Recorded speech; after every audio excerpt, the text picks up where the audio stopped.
Okay, so we're going to talk about WWE in 2018 and what I would like to see in 2019. 2018 started off with, I think we could both admit, or all admit, rather, that the biggest thing that happened in 2019 was the appearance of Ronda Rousey in WWE. While I don't agree with the timing and how and where she debuted because it completely overshadowed the winner of the first Royal Rumble, Asuka, with her coming out after the match. I do not agree with that at all. They should have waited. But while the women were making great strides, the women revolution was going great. I think that Ronda Rousey is just the icing on the cake, so to speak. And I've said this to friends. It's no different than the WWE reaching out to Mr. T in 1984 for the first WrestleMania, reaching out to Muhammad Ali, Liberace, and everybody for the first WrestleMania. Yes, Hulkamania was running wild, brother, and it was very popular, but they needed something that to take it mainstream to make it get over all the more.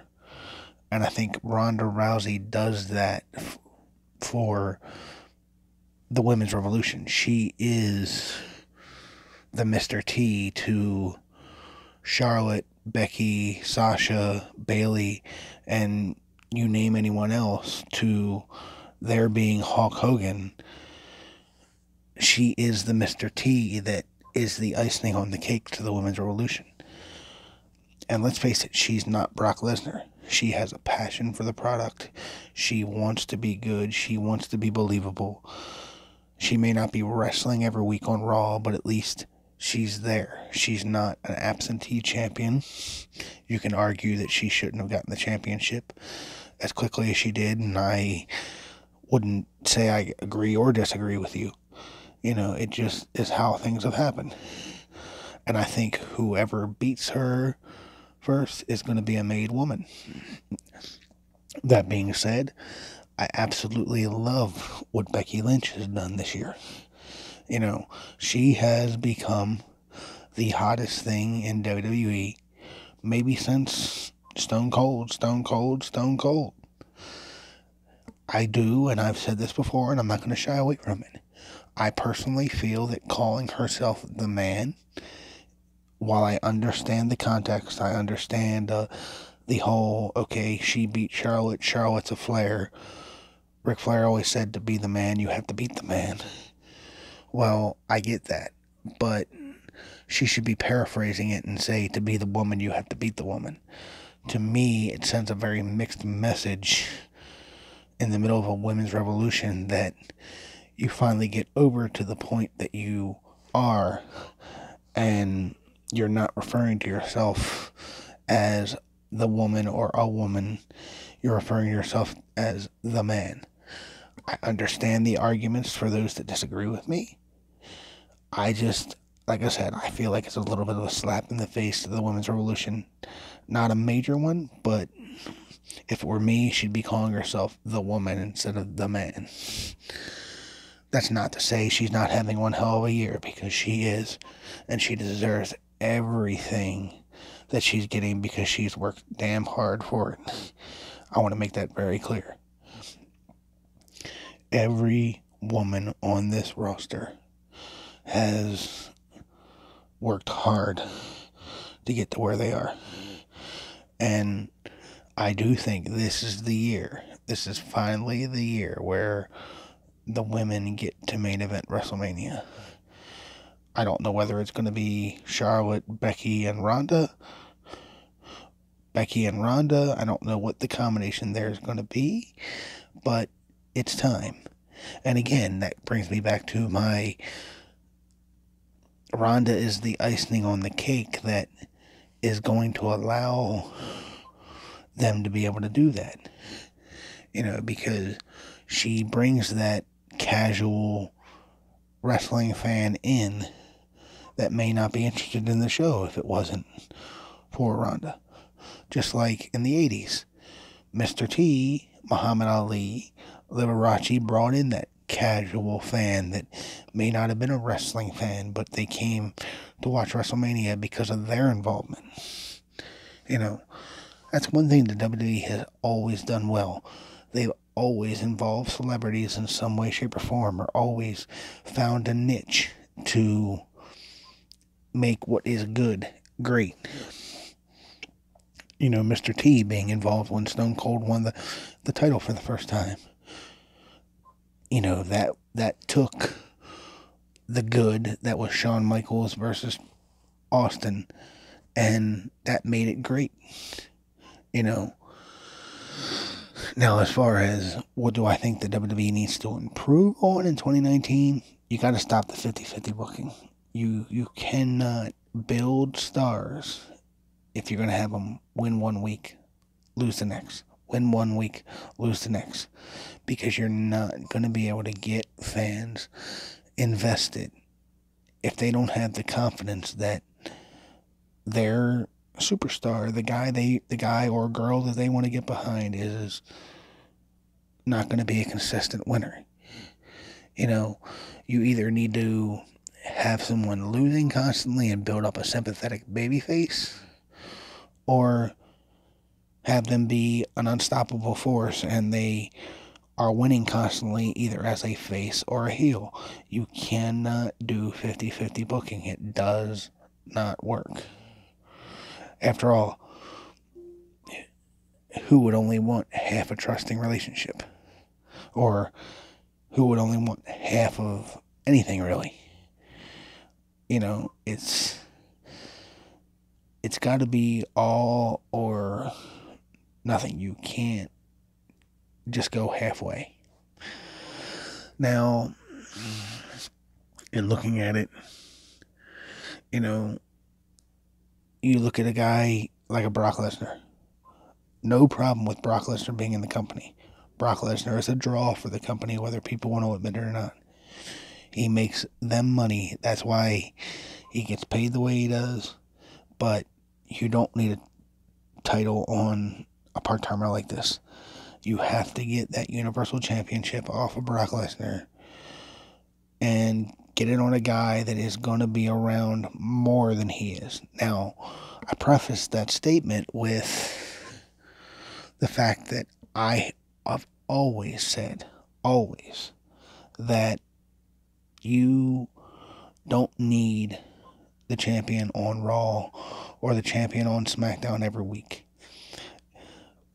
Once a month, maybe twice a month, yeah, and you build it up and you hype it up during the, like, you would hype up Brock Lesnar's appearance next week on tonight's Raw. Or you would hype up whoever the champion is appearance on the previous week's Raw. That's the way it was done in the beginning of Raw. You would say, oh, Bret Hart's not on the show tonight, but tune in next week and Bret Hart will be here, or Yokozuna will be here. I think that's one thing that the Attitude Era did wrong, was we got so oversaturated by the champions being on the show every week.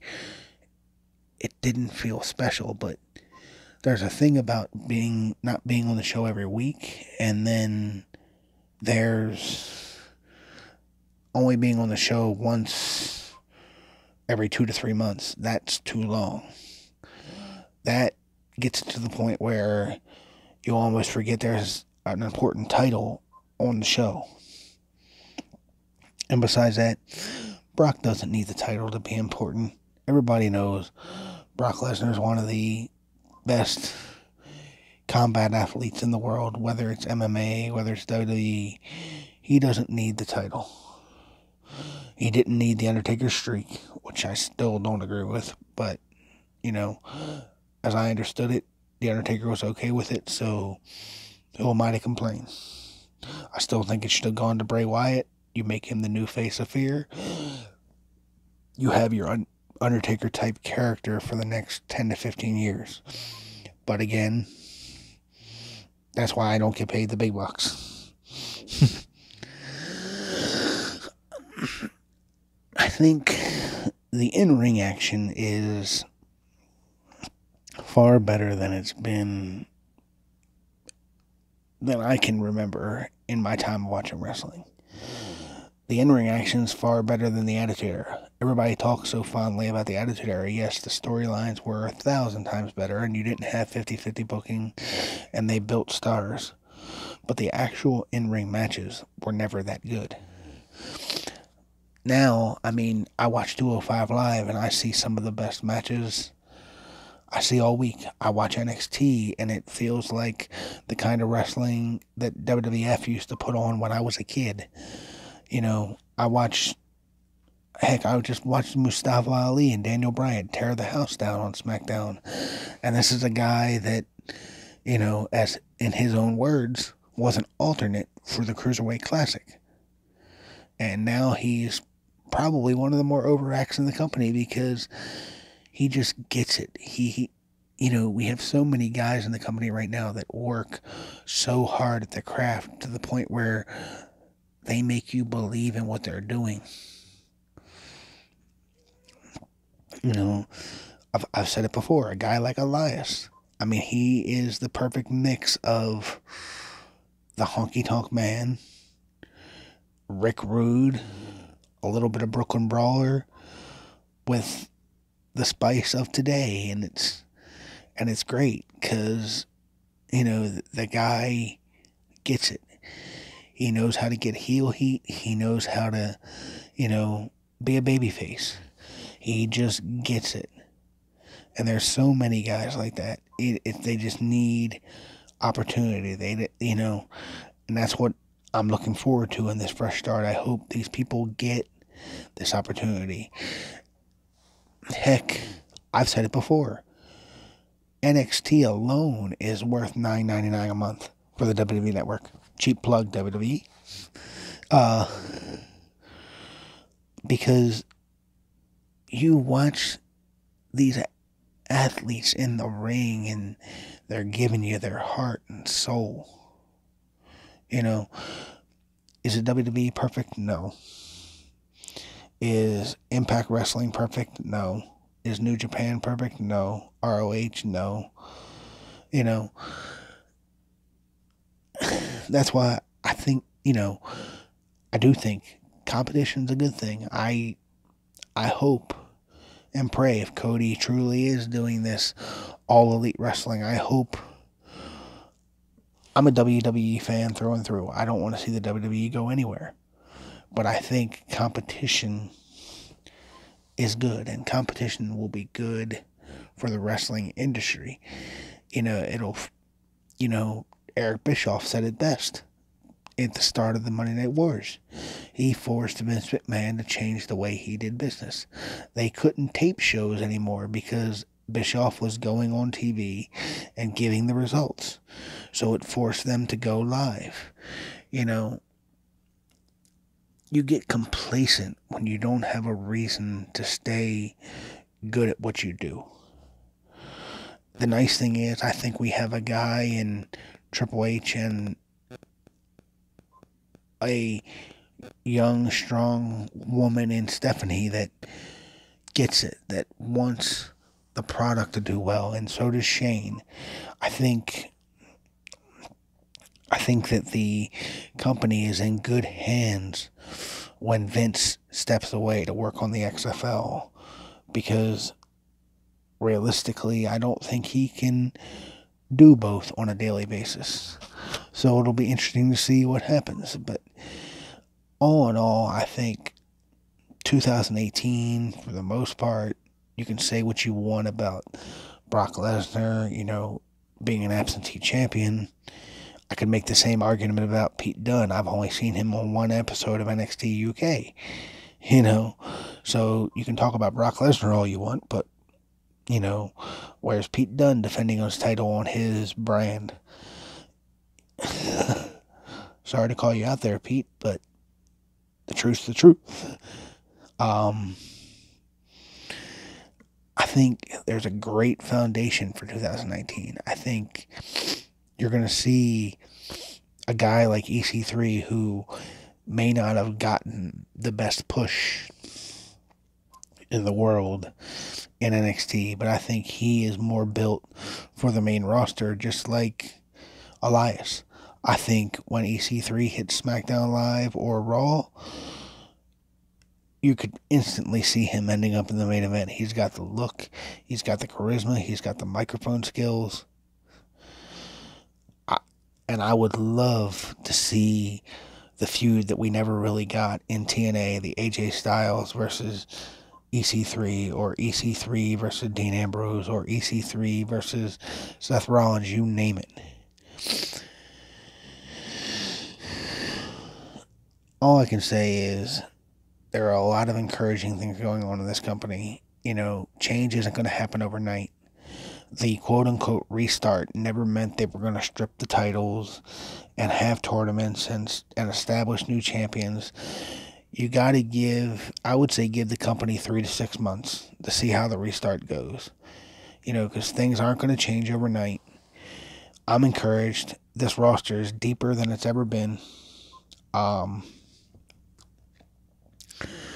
Hopefully, some superstars come back healthy. Certainly Kevin Owens and Sami Zayn will be coming back soon. We all know what's going on with Roman. Wish him nothing but the best. Who knows when or if he's coming back, but that can't be on his mind right now. It has to be all about, getting better. Hopefully he does come back. But if not, the biggest thing is get healthy. You're young. You have a great family. Just focus on that. And let's just have a good, positive 2019. I think there's a lot of things to look forward to. I know there's a lot of things to look forward to. And never forget, we are NXT.